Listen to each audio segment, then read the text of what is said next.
এদিকে চীনের বিপক্ষে ম্যাচ হারলেও ফুটবলারদের পারফরম্যান্সে খুশি বাফুফের সভাপতি তাবিত আওয়াল।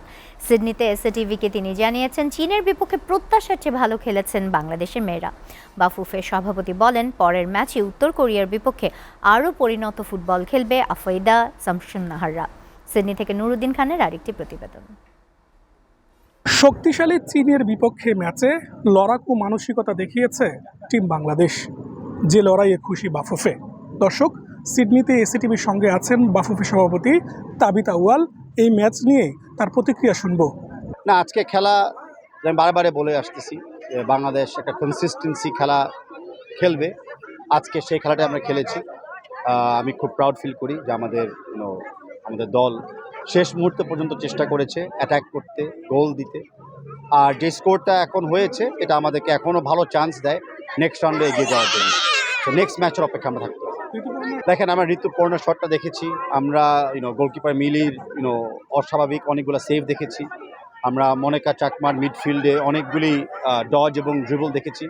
বিশেষ করে টিমের যে পাসিং অ্যাকুরেসি, পজেশন রেট, সবগুলি কিন্তু খেলাতে একটা পজিটিভ স্পিরিট এনে দিয়েছে। অফকোর্স ঋতু গোলটা করতে পারলে খেলা হয়তো তখনই ঘুরে যেত, বাট দ্যাট অলসো মিনস আগামী ম্যাচে সে গোল করবেই। বাফুফে সভাপতি তাবিত আউয়ালের মতো দর্শকদেরও প্রশংসা পাচ্ছেন আফিদা, ঋতুপর্ণা চাকমারা। খুবই ভালো উপভোগ করেছি, আমার খুবই গুড ফিলিংস আছে এখন এই ম্যাচ নিয়ে, এবং আমি প্রাউড ফিল করছি আমাদের টিমকে নিয়ে। আজকের ম্যাচের যে রেজাল্ট, আজকের যে কনফিডেন্স ওরা পেয়েছে, এবং আমাদের যারা বাংলাদেশের মানুষ এখানে এসছে ওদেরকে ইন্সপায়ার করেছে। আমি বিলিভ করি নেক্সট খেলায় ওরা ভালো রেজাল্ট নিয়ে আসবে, জিতবে। Very good. Enjoyed it very much.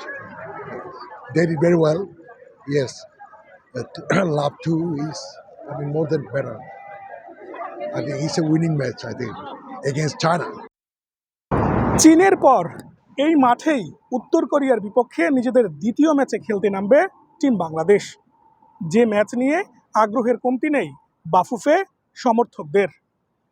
Nuruddin Khan, SATV, Sydney, Australia.